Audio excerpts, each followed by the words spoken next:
Okay, hey, hopefully this is working. I wanted to do a walkthrough of the farm here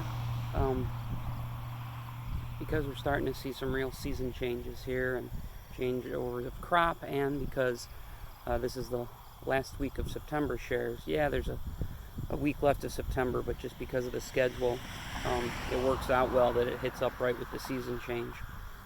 So I'll try to be quick. Could get a little long, but I'll try not to. So we're out here in the front field, acre 1.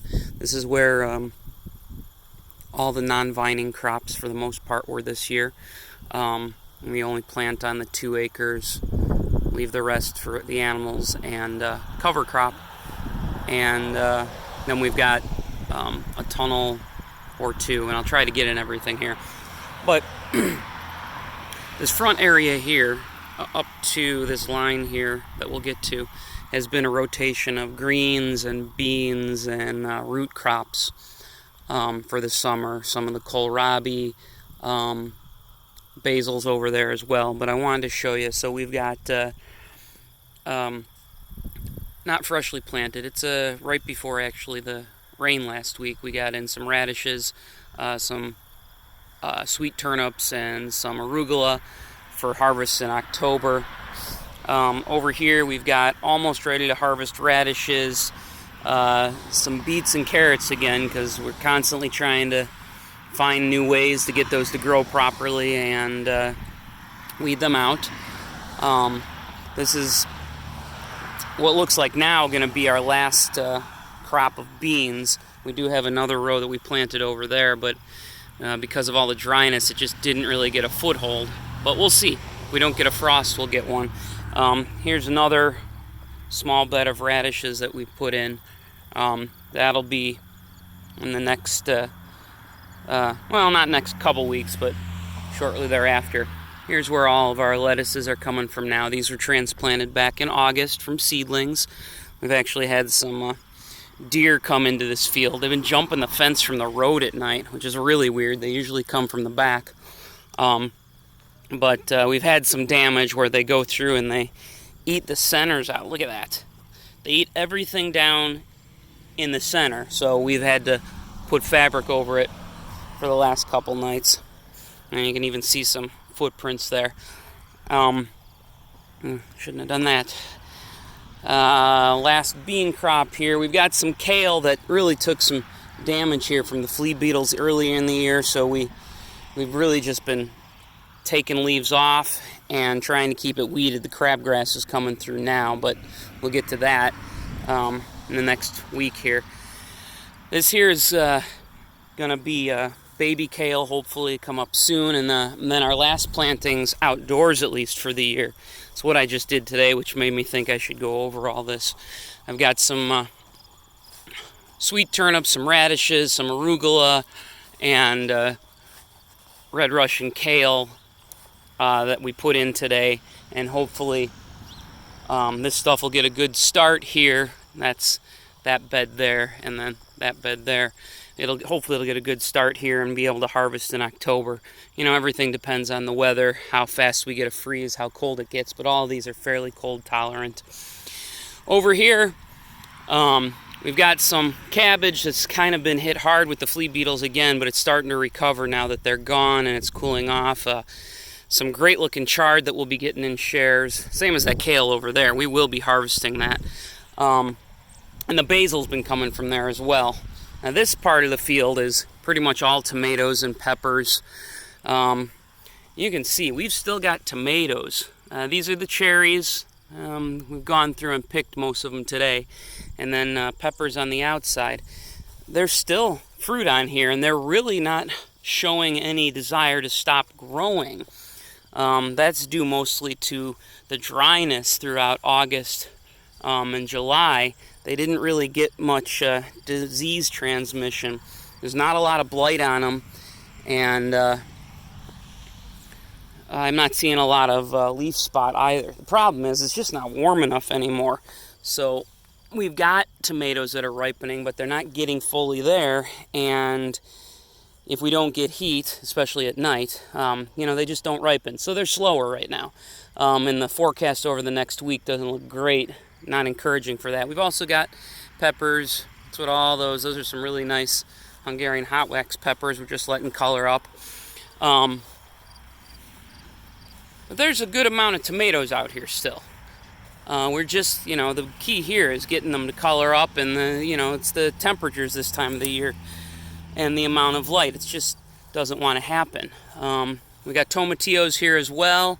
We've had that in shares a couple times. They really, compared to the tomatoes, just didn't perform well this year. I'm hoping that rain gives them a kick. They'll hold on a little longer than the tomatoes, but we'll see. We got a good amount of turnips that we put in here for winter. Then over here we've got some broccoli that was stressed from the heat earlier in the year and the lack of water, but it's doing okay now. And then a whole bed of broccoli and cabbage and bunching onions at the end. So, this row in particular, no flea beetles anymore for the most part. So they're able to grow. So hopefully we'll be able to harvest things off of these things in the next couple months. I'm going to pause it here in a second because I want to walk out to the tunnels and over to the squash field. Just show you that this is acre 2 here. We've had pigs and goats on this, let's see, up until this year it was 4 years, goats, pigs. And so just recently I tilled it under and I planted purple top turnips on it to grow here in the fall, and then either harvest them or, depending, do a winter kill. It's all to get nutrients back into the soil. So yeah, having some harvestable turnips would be great, but mostly it's to get some nutrients back into the soil there. This year we let it go dormant for the most part for most of the year. We had clover on it, but we didn't have animals or crops on it. So all of these vegetables will shift to this acre next year, and then we will have squash over here next year. So I'm going to pause it, and then I'm going to try to get out to the tunnel so this doesn't get too long. So I did a pit stop here. We're in acre number 4. These guys here, these little ones, are piglets born to mama there back in May. And this substitute baby daddy, he kind of adopted them. And then with all the work in August and September here in the heat, I don't know how much we posted here, but we had another birth. Oh, look at him go. This mama here, you okay? Had 6 little piglets that they were, we don't pen them up too much, but to keep the piglets especially safe from the other bigger pigs, we did have her in a small farrowing pen, protection with this little building here, and then this pen where she could come out and eat and the piglets could be in there. But now they're big enough, they were getting out themselves, so we open it up, they have their shelter, and they can go all over that acre. In the far acre, number 3, where that hut is, we've got one of the other, well, the baby daddies, for all of them here, and then 2 other males that are rather large, so we don't want them with the piglets. Over here, we've got our goats, hey guys, and 2 of the 3 pigs from last year's birthing. These 2 are brother and sister to the one that is the adoptive daddy over there. He just kind of took over helping with those first round of piglets, and so we left him in there and he's helped raise them, so that's good.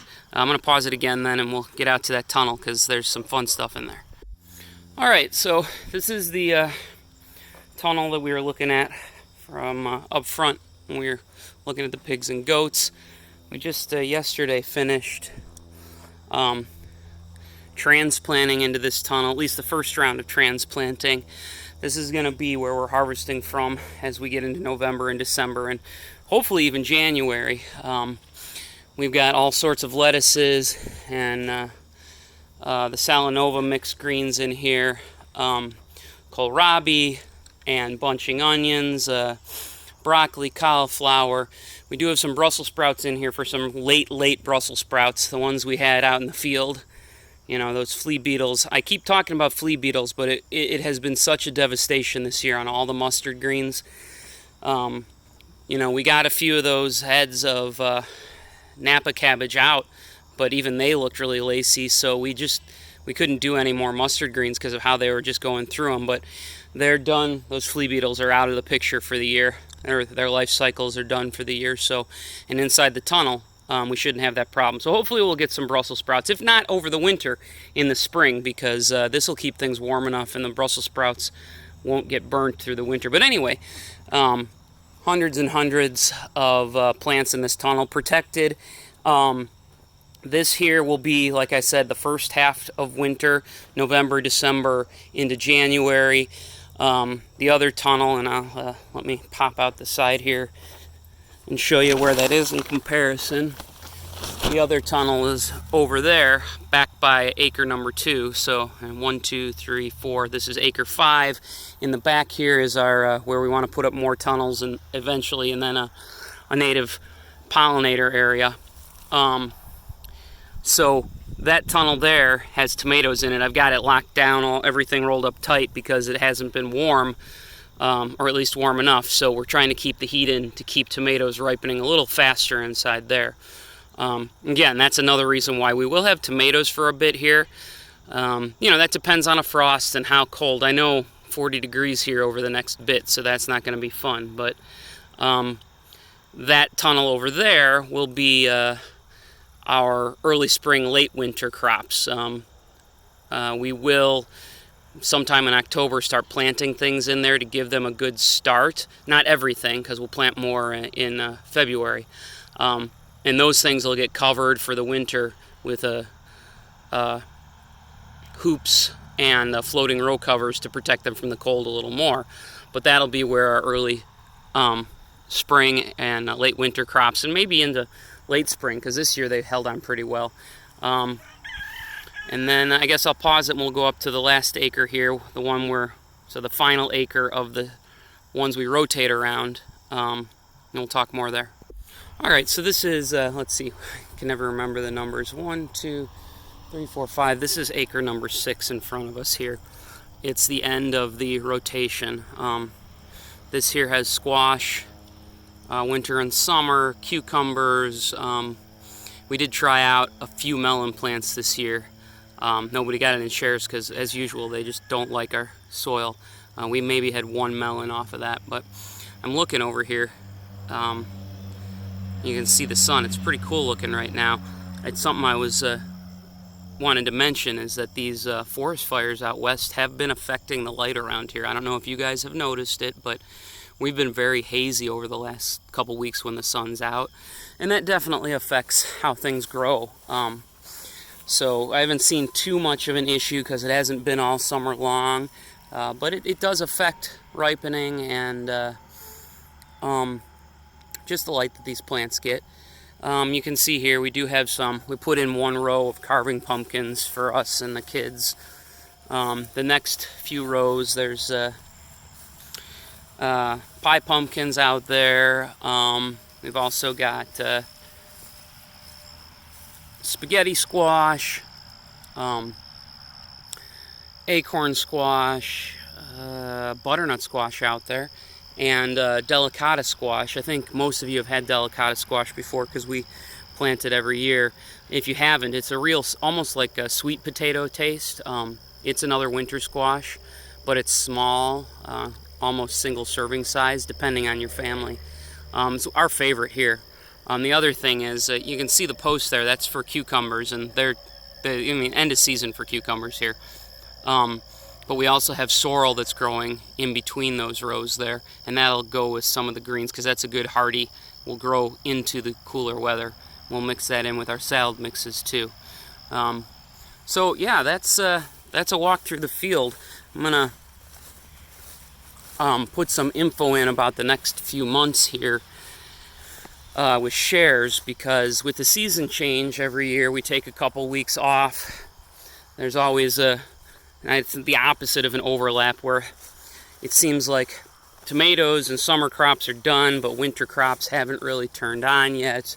And because we try to go all the way through the winter, some of the winter squashes and things I try to hold off on in shares until later on. So being that this week is the last September share for the September share period, we're going to have what'll be, you guys are good.